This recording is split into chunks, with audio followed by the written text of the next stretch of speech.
The Life is Strange games were some of the first video games I ever fell in love with. I've been following the series closely for a long time, so you can imagine how excited I was when Life is Strange True Colors was announced. I wasn't able to get the game on release, but I ended up getting it for Christmas a few months later. I purposefully avoided the trailers as I wanted to go in completely blind. The only things I had heard about the game were some friends praising it. I played the entire game over the course of a few days, but by the end of it I found myself feeling sort of disappointed. I really wanted to like this game going into it, but it just didn't hit the same as its predecessors. Sure, the first two games, or three if you count Before the Storm, all definitely have their flaws, but I've been able to look past those because of how much I connected with the story and the characters. If you're someone who enjoyed this game or got something out of its story, that's great. I'm not trying to diminish your experience at all. I just wanted to discuss why Life is Strange 3 personally fell flat for me as a fan of the series. I think True Colors also goes a long way in representation, which is always good to see in gaming. My critiques have absolutely nothing to do with that, and I think it definitely opens us up to having more great representation in other games moving forward. I'm going to break this video into sections so it's easy for me to organize my thoughts. With all that being said, let's get into it. The episodes in Life is Strange 3 are very short, especially in comparison to the other games. Life is Strange Before the Storm is around 8 to 12 hours depending on how you play it, which is a side story prequel with only 3 episodes. In comparison, Life is Strange True Colors has 5 episodes but takes roughly the same amount of time. I definitely think it's a step in the right direction from Life is Strange 2, which was way too long. Most of the episodes in that game felt like a drag to get through. True Colors' length wouldn't even be that much of an issue if the episodes had any substance whatsoever. Nothing really happens in these episodes, which is jarring compared to the previous games where major plot changes happened every episode. It left me feeling very unfulfilled at the end of each one, like I hadn't really accomplished much. A lot of the time is spent in meaningless scenes with the side characters that are meant to make us feel closer with them, but they don't tell us anything about these characters that we didn't already know. We don't find out how these characters think or feel about the events unfolding, and none of them really challenge Alex in any sort of meaningful way. True Colors has a massive issue with pacing. There just isn't enough here to make up 5 full episodes. It would have worked so much better as a 3-episode game, but of course the creators couldn't resist raking up the price under the guise of more content when really they're just unnecessarily dragging the story out. A good example of this is right at the beginning of the game when Alex first arrives at Haven. We get to a bridge and then we just stop and stare at the scenery. Maybe they just wanted to flex how much the graphics have improved since the first game, but it feels very weirdly placed to me. These little moments of reflection have existed since the series' conception, but we don't even have anything to reflect on yet. We know nothing about Alex or the story. We haven't even gotten to play anything yet, so this part could have been cut entirely, and this scene would have flown a lot better. Overall, this game felt extremely empty to me, and at the end of it I felt like I hadn't done much. I feel like I only got a glimpse into Alex's story rather than actually living it. This is probably my biggest issue with the game. Gabe's death being revealed in the trailers before the game's release was so fucking stupid. I see this as a trend with a lot of movies and games these days. They reveal major plot points in their trailers and I hate it. Life is Strange is a huge series too, so it's not like they had to worry about getting people to buy the game. Most of the game hinges on Gabe dying, so it could have hypothetically made sense to reveal it in the trailer, but the game just doesn't have enough other shit going on to reveal something like this beforehand. Gabe's death is pretty much the only interesting or shocking thing that happens. It gives the viewer the impression that there's going to be more happening than just Gabe dying, but there never is. I was one of the very few people that went into Life is Strange 3 without knowing about what happens to Gabe. I avoided all the trailers leading up to playing it because I wanted the game to be a complete surprise. It's funny because after I finished the first episode, I read the summary on the back of the DVD, and what do you know, it spoiled Gabe's death right there. I honestly have no idea how I completely managed to avoid spoilers about it. It was the only moment of the game that had any real impact on me because of how much of a shock it was, and I wish every player got to experience that. It set such a high standard for the rest of the game, but none of it really lived up to that. Seeing as most players went into True Colors with the knowledge that Gabe was gonna die, they didn't have the chance to grow a connection to him. Every time he's on screen, they're essentially just waiting for it to happen. His death happens right at the end of the first episode too, so all that time would just be spent in anticipation. I genuinely can't think of a reason why they'd spoil the only interesting thing in this game. Telling the player that Gabe died would have made sense if it was some pre-established event that took place before the events of the game, but it happens a few hours in. This was just a bad decision on their part, and I think a lot of players would have had a better experience if they didn't know beforehand. I know that Gabe's death would have had much less of an impact on me if I knew it was coming. There's not really much to say about Alex because she's just kind of there. She's the vessel we experience the story through, and that's about it. I get that these types of protagonists in choice-based games are meant to be blank slates so we can decide who they are, but it'd be nice if we had some kind of personality to build off. And we honestly don't really get to decide who Alex is anyway. She doesn't have any major character arc, which is weird since she's meant to be the main character. Alex at the start of the game is essentially the same person as Alex at the end. The only interesting aspects to Alex are her powers and her backstory, which are both flawed in their own ways. Alex's powers felt pretty lame, especially in contrast to Max's and Daniel's, and they're never really built upon. She's just that empath meme glorified. She doesn't really use her powers in any sort of meaningful way that contributes to the story, and it would have been pretty much the same if she didn't have them with a few tweaks. It felt like the whole empathy shtick wasn't enough to build an entire game around, so they just tacked mind reading on there, which is really what the main appeal of her powers are, because we can usually infer how characters are feeling through their body language. Alex being able to read minds sort of just defeats the whole purpose of her feeling other people's emotions because she doesn't have to figure anything out for herself. The entire plot of the first two Life is Strange games happens as a direct result of their powers, but Alex's life would remain essentially unaffected. Unlike the first two games where we discover the characters' powers with them and try to figure out how to use and control them alongside them, making us feel more invested and involved in their journeys, Alex is already familiar with her powers. There isn't any learning curve, and that definitely leaves less of a mark on the player. I think it could have been handled well, but it works to the detriment of the game here. Finding out about Max and Daniel's powers was some of the most memorable scenes in the series, and we never really had a moment like that with Alex. I think the scene where she goes fully apeshit on Mac is honestly really good. It's cool to see how the emotions control her, and it seems like a big obstacle that we're gonna have to learn how to overcome with her, but then it's just kind of never touched on again. After this scene, she's just magically fine with getting in touch with other people's emotions, which just kinda sucks. It would have been cool to see her powers have any real effect on the characters around her too. Like if Gabe died as a direct result of them or something. We never really see how struggling with how ethical her powers are either. We don't see how these powers affect her or how it could lead her down a morally bad path. The closest we get to this is that one scene with Charlotte, but it's never really built upon, which is disappointing. I wish the use of her powers had more consequences, especially considering how manipulatively she can use them over the course of the game. The powers could have started off as this good, cool thing and eventually have gotten progressively less ethical while we see how Alex deals with this, and then we could have decided between using her powers or abandoning them in the finale, but we don't get any real development there. Alex's backstory definitely should have been spread out through all the episodes. We could have gotten a flashback per episode, which would have kept the player intrigued, and it would have matched up with the climax better as we're seeing the result of both stories at the same time. Putting these flashbacks through each episode also would have helped us build more of a steady connection with Alex and taught us more about her as a character. Instead, it's pretty much all info dumped on us in the fifth and final episode, which completely kills the plot trajectory. Alex's motivations also feel pretty flat. She doesn't really want anything for herself outside of justice for her brother. We aren't shown much about her character other than her empathy powers.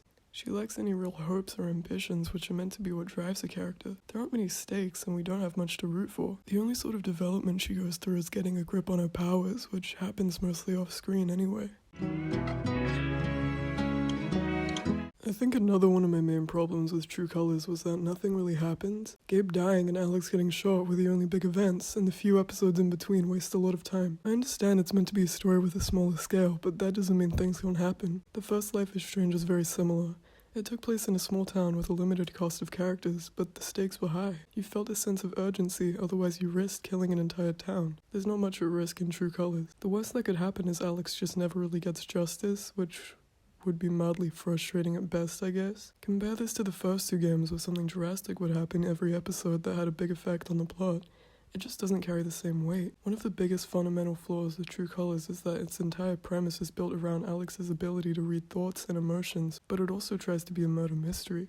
This creates massive plot holes, and if they wanted to use this power, I really wish they had gone for a different kind of story. Alex's powers only work when it's convenient. The most glaringly obvious consequence of this is Jed. At Gabe's funeral, he's happy like everyone else, despite knowing what happened and that he has something to hide. Alex can't even sense that he's leading her to her death until he's literally holding her at gunpoint. Like, shouldn't she have been able to pick up on some sort of sinister emotion before they got there?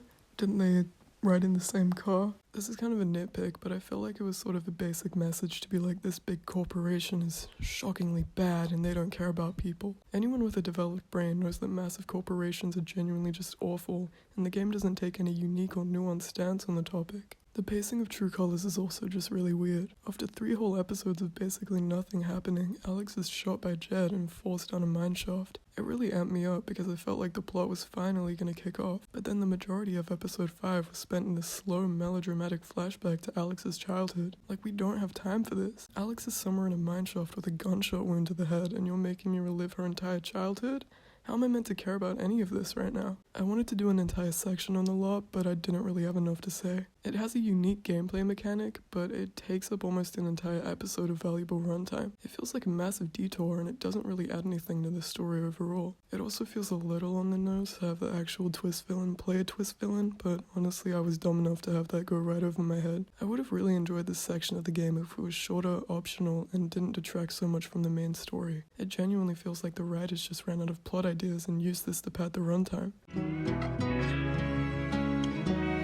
Even more than the previous games, your choices absolutely do not matter in this game. It feels more like a Telltale game in that regard, but even in Telltale games, people die as a consequence of your choices. The game will send you down the same path no matter what you choose, and you'll end up at the same place anyway. The only glimpse of actual impact we get is at the very end of the game when the townsfolk decide if they're going to side with you or not, but that genuinely has no bearing on the ending or anything. The choice that the entire game builds up to, condemning or forgiving Jed, changes absolutely nothing. There are no consequences to anything you do. Almost every single choice is obsolete. I know that's kind of a common complaint with this type of game, but I think the point still stands. I do really wish there were more genuine moral dilemmas in this game. Most choices Alex makes seem to have a clear good or bad choice. Honestly enjoyed the choice between taking Charlotte's emotions or leaving them. It had an unexpected outcome unlike every single other choice in this game, and it feels like the only moment in the game where you really have a chance to fuck things up. But it's not developed at all after that. All we see of Charlotte is her saying a few sentences in the finale, and we don't see the impact Alex's choice has beyond that, so it just ends up feeling pretty pointless. Take Life is Strange 2 as an example. The way you raise Daniel throughout the entire game has an impact on the ending you get, which I would love to see more of in these type of choice-based games. They already created a game where your decisions throughout impact the ending. Clearly they had all the resources they needed, so why didn't they do this with the third game? Even the first Life is Strange was much better at this, with the ability to save Kate or let her die, which is a choice that follows you throughout the rest of the game. Could you imagine if there was some kind of option to negatively talk to Ryan when he's threatening to jump and he just went through with it? I wish there were more heavy choices in this game, because every choice leads you down the same path anyway. This is going to be a pretty short section, but I felt like it's something I needed to touch on anyway, because it's something that matters to me. The game is literally $90 where I live, and I'm making this video a few months after its release. This is way too much money for such a dismal amount of content. You get almost no story or character development, and you're paying for the same choice mechanic that they've been using since the first game. I will say that the game looks visually really great. That's one of the things I'll praise about it. It has such a massive improvement from the first Life is Strange, which had such muddled environments, and some of the character models were borderline unbelievable. Life is Strange 3 builds upon the animation of the second game even further. All the character models look genuinely stunning, and all the little details and facial expressions are great. This is the only Life is Strange title where the characters actually look like believable people. I also really like the way Alex dresses, but that's more of a personal note. I like the way they designed her character. This is more of a nitpick than anything, and I get the game is meant to have a small town feel, but do we have to explore the same street every damn episode? There was really a lack of unique locations we could visit, and it makes the game feel even smaller than it already is. With all that being said, pretty graphics can't justify that price, and I wish they had spent more time on the actual story rather than just making the game look good. In the same way as Alex, there honestly isn't much to say about any of the side characters. Steph and Ryan are fine. There are 2 love interests, but they're pretty boring characters. I know a lot of people like Steph because of her presence in the first few games, but there really isn't much to her character here at all. Neither of these characters challenge Alex or her views in any meaningful way, which is what deuterologists are meant to do. They don't really add much to the story at all, and it just feels like they were only put there to be some fun, wacky side characters. Steph and Ryan also don't really have any major character development, just like Alex. The characters don't really change in any meaningful way, and I just felt like they could have been handled a little better. Alex lacks chemistry with both of them, and neither relationship is written believably. Ethan was annoying, We don't really have any reasons to like him at all, and all he really does is cause problems. I'd like to compare him to another child character from a similar franchise that I love, Clementine from Telltale's The Walking Dead. Clementine did cause problems for the player throughout the story, but she was also smart and extremely helpful at times. I think they really missed the mark with Ethan because the player isn't going to feel much toward him besides annoyance. I think there's a really fine line writers have to walk when they're writing child characters. There's always the risk of making them too mature or too annoying, but I think they really could have handled Ethan a whole lot better, especially since he's a character that we're meant to care about. Charlotte was a weird character. That's the best way I can explain it. I think she could have been a great secondary antagonist if Deck 9 wanted to go that way, but she's just sort of there. We also have a pretty interesting choice with Charlotte midway through the game, but we literally get no conclusion for the consequences of what we do there. Everyone else is so mind-numbingly boring, I have absolutely nothing to say on them. We get about one scene bonding with each side character, and it leaves us feeling like we know absolutely nothing about any of these people. Twist villains are pretty overdone in the Life is Strange universe at this point, and True Colors follows almost the exact same story beats as the first game. Jed's character is majorly inconsistent, and his decision to kill Alex makes absolutely no sense at all. It's meant to be this big shocking reveal that he was this huge bad guy this whole time, but it just feels like bad writing. We're meant to think Jed is this cunning old man who'll do anything to cover up his past mistakes, but he just comes across as stupid. Jed seems genuinely remorseful for his actions before this point, offering both Gabe and Alex a job and a place to live. It makes sense if there was a scene showing us that something made him have a change of heart suddenly, but we don't get anything like that. It feels like a very rushed and stark turn for this character. His secret is in literally no danger of being discovered. He has no idea about Alex's powers, and her investigation is going nowhere as she keeps running into dead ends. I think the writers really wrote themselves into a corner. Jed had to shoot Alex to move the plot along. Nothing would have happened if he had never acted. Oh, and Mac. He's a pretty awful red herring if you can even consider him that. He just straight up confesses the truth to Alex after she pressures him for a little bit, and then he's just barely there for the rest of the game. It feels like the writers sort of forgot about him. Also, Alex not thinking to record his confession even though we're clearly shown she has a phone is an odd choice. I think that would have been a nice decision for the player to make, recording his confession or not. Then maybe recording the confession could have had some repercussions, even though it seems like the smart thing to do. I wish we had more stuff like that to decide in the game, because it feels like the characters will just take the most illogical steps possible to keep the plot dragging out. One of the last choices that Alex has to make, forgiving or condemning Jed, has no real impact on either Jed or Alex. There's no real climax leading up to it, and it doesn't change anything for either of them. We don't really get a conclusion for Jed's character. It's meant to be this big, huge choice the game was leading up to this entire time, but it honestly just feels really empty. I enjoyed the scene at the end where all the townsfolk can either side with you or turn against you, but it just doesn't make any real difference. Also, did nobody think to check up on Alex during that scene? She's covered in blood and clearly injured, and nobody even thought to call an ambulance. I swear that most of these characters act like they don't even like Alex for most of the game. All of the possible endings were way too short too. Alex can either stay in Haven or start traveling, but we don't really have any pull to do either. Everyone in Haven pretty much treats Alex like shit. We don't feel a motivation to travel either. It would have been nice if we saw her expressing some desire to do that. You also get to pick between either love interest at the end of the game, but you don't really even get to see them together, so it just feels like another meaningless choice. All you get is a short cutscene and then the game's over. The endings felt very incomplete to me and like they were hurrying to complete the episode, which shouldn't be the impression the player gets when finishing a game.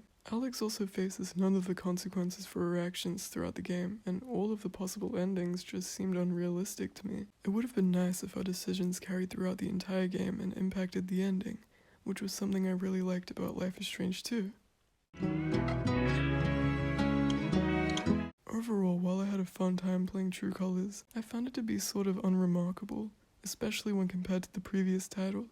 It didn't really leave any sort of impression on me, and I had pretty much forgotten the entire game within a month. I'd love to do videos on the other Life is Strange games at some point if anyone wants to see that. The series really feels more like a cash grab at this point rather than being genuinely focused on telling the stories of characters, which is a shame. The game also offers up Wavelengths, which is additional DLC for Steph. I haven't played it though because the original game was already $90, as I said, It's just sort of absurd to ask for even more money after that. I've been a fan of the Life is Strange IP for years, and I really hope they don't continue down this road. Though I'm pretty sure Life is Strange 3 was generally well received for some reason, so it's not looking too hopeful. And despite how hard it tries, True Colors will just never compare with the best game in this series.